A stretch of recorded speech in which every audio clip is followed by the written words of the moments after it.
Kulbhushan Yadav case عالمی عدالت میں۔ بلوچستان سے گرفتار ہونے والا بھارتی جاسوس کلبھوشن یادو کو سزائے موت دینے کا فیصلہ بھارت نے عالمی عدالت میں چیلنج کر دیا۔ پاکستان کے ملٹری کورٹس کی جانب سے کلبھوشن یادو کو سزائے موت سنائے جانے کے بعد بھارت کے اوزان خطا ہو گئے تھے۔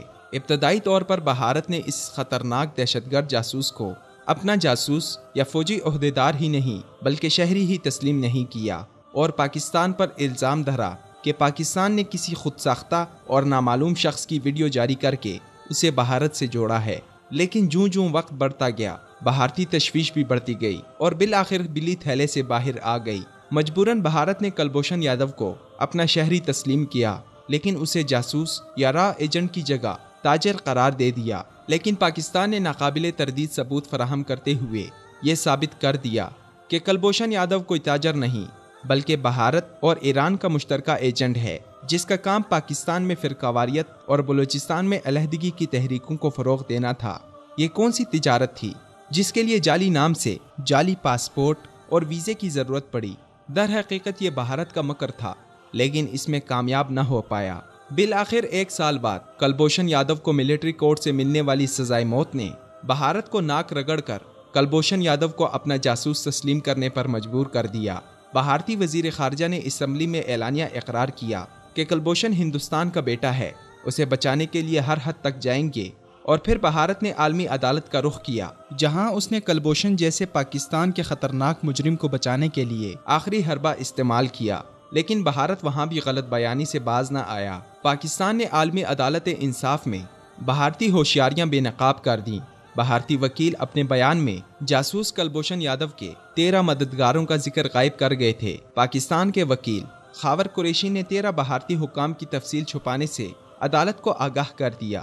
پاکستان کے وکیل نے عدالت کو بتایا کہ پاکستان نے 23 جنوری کو بھارت سے ان 13 بھارتیوں کے بارے میں معلومات مانگی تھیں۔ بھارتی حکام کلبھوشن سے فون پر رابطے میں رہے، اس کے بینک اکاؤنٹ میں رقم ڈلواتے رہے۔ پاکستانی وکیل نے کہا کہ بھارتی وکیل کی جانب سے عدالت کو یہ اشارہ تو دیا گیا کہ پاکستان نے کچھ ثبوت مانگے ہیں، مگر اس بارے میں عدالت کو صرف ایک کور لیٹر فراہم کیا گیا۔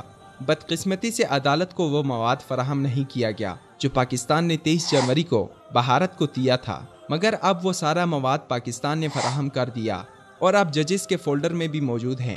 عدالت دیکھ سکتی ہے اس مواد میں شامل کور لیٹر میں 13 افراد کی شناخت کی گئی جن کے نام کمانڈر یادو نے پاکستانی حکام کو بتائے، جبکہ کور لیٹر میں بھارتی حکام کی جانب سے کلبھوشن یادو کو دی گئی خود اس کا فون ریکارڈ بھی موجود ہے۔ پاکستان کے ابتدائی جائز مطالبات تھے۔